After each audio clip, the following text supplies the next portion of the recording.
श्री स्वामी समर्थ. मित्रांनो, जर तुम्हाला रोजच्या रोज अडचणी येत असतील, तुमच्या घरामध्ये सतत काही ना काही वाद होत असतील, तंटे होत असतील आणि तुमचं कुठलंही काम पूर्ण होत नसेल, सगळे काम अर्धवट राहत असतील, सतत आजार पण सुरू असेल, तर अशा वेळी तुम्हाला फक्त सलग 3 मंगळवारी हा उपाय करायचा आहे. होय मित्रांनो, फक्त सलग 3 मंगळवार तुम्हाला हा उपाय करायचा आहे.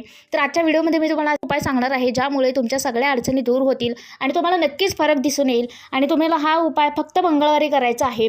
तर उपाय असा आहे मित्रांनो, या उपायासाठी तुम्हाला कुठल्याही मंगळवारी हनुमानच्या मंदिरामध्ये जायचं आहे. एक लिंबू आणि 4 लवंगा सोबत घेऊन जायचं, अर्पण करायचे आहेत आणि हनुमानजींचा हा बीजमंत्र म्हणायचा आहे.